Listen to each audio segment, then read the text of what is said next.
What the hell is going on tomorrow? So it's the first ever, as far as I know, the first ever big straight pride rally in the entire U.S. There was one last week, but it didn't have much fanfare. This is going to kick off at 12 noon, Copley Square in Boston.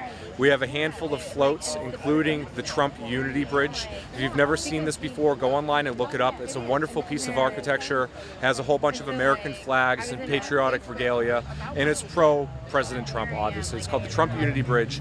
Milo Yiannopoulos is our Grand Marshal. He's going to be riding atop this bridge, and the parade is, like I said, going to kick off at 12 noon. It's going to go down Boylston Street, turn on to Tremont, and then go into City Hall Square, where we have a stellar lineup of speakers. We're going to open the ceremony with the national anthem. Mr. Hugo, our president, is going to lead the discussion with how this all started, whatever it is he wants to say. We have Adam Kokesh, who's going to be a very well-known name among your viewers here, and a whole slew of other speakers. You can see them on our website, superhappyfunamerica.com. Go under two different spots. Go to Our Team, where you can read about us and what we're doing. Some of our speakers are on that page. Also go to the blog.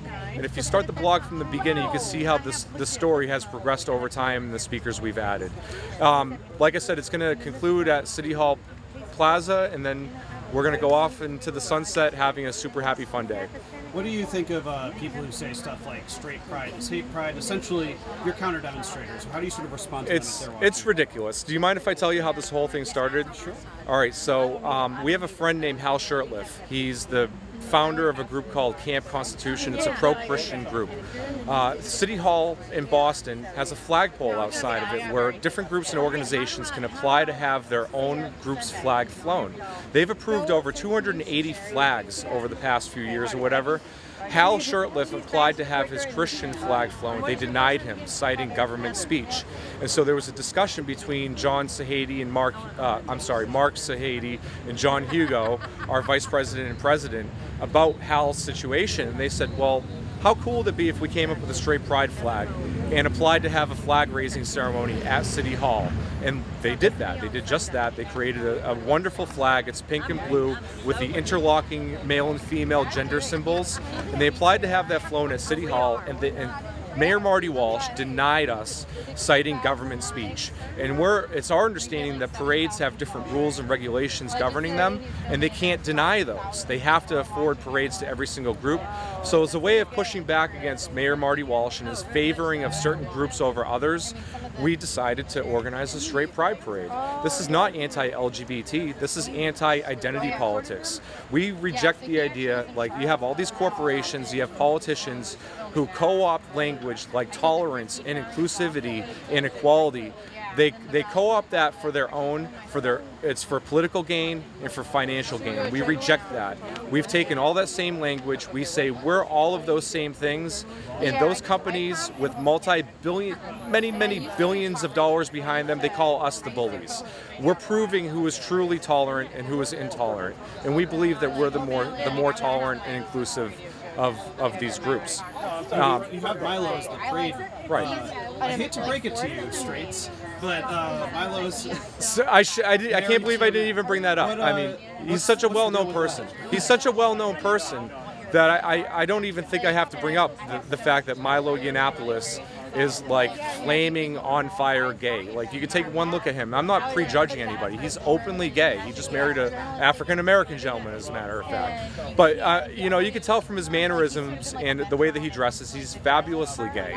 And he's in touch with heroic masculine virtues, in his words. And after, our original mascot, Brad Pitt, notified us via a cease and desist order that he could not make our parade, we announced Milo Yiannopoulos as our Grand Marshal.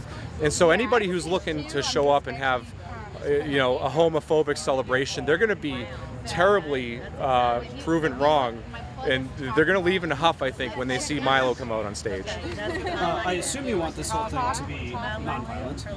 With sure. that being the case, sort of how confident are you that the police can actually sort of keep people apart? Do you actually feel like tomorrow in practice will be safe? Okay, absolutely. We've been doing activist events in the past 2 years in Boston. While we've had issues with police keeping out participants from rallies, wanting to search people, preventing press from having access to certain areas.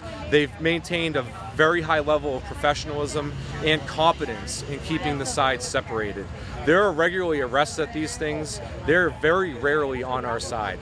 And usually in those cases, they're because of mistakes. Like one gentleman accidentally carried his, I know it sounds weird to say this, but he carried his firearm across state lines. He was licensed to carry in New York. He made it to Boston with this license to carry. He got searched on the Boston Common and they found it and they charged him with a felony. He's now sitting in prison.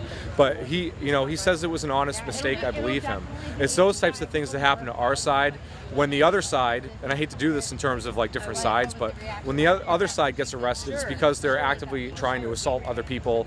They're throwing stuff at us and the police, and we are confident that the police will keep a healthy separation of sides. This is the first weekend where all the college students are moving in from out of town.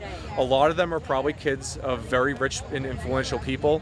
The mayor does not want any of them getting hurt, and so regardless of what his politics are, there's going to be a lot of police who are neutral to all sides, keeping the neighborhood safe, keeping everything safe for everyone involved. I saw one question that someone tried to ask you, but then appended an insult into the end of it. So, barring the insult, what is it? Is it sort of worth it for you knowing that there's kind of a lot of tax dollars going into defending you? Well, I mean, it wouldn't have come to this if the media wasn't lying. The mainstream, like as Trump says, the very fake news media. That message resonates with me. I think it resonates with everyone else here.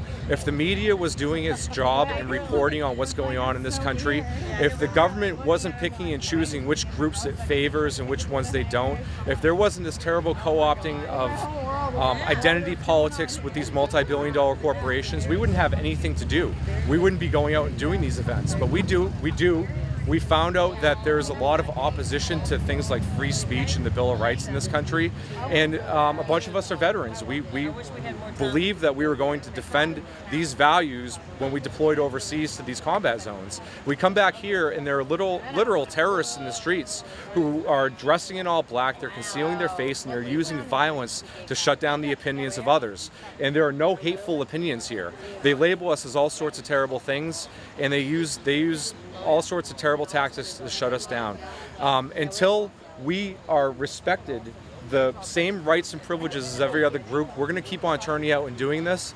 And if that costs the taxpayers a lot of money, I think it's completely worth the investment in order for us to preserve the Bill of Rights and the Constitution in the United States. I'll say very lastly, what is your actual end goal? What are you hoping is going to sort of come out of doing this? I think we've already achieved a lot of the goals. I mean, there's a conversation happening in this country unlike none other about identity politics. Gillette abandoned their "we're going to hate on men" campaign in favor of finding heroic masculine roles what was the other one? Dave Chappelle came out and he was anti, all the social justice mentality.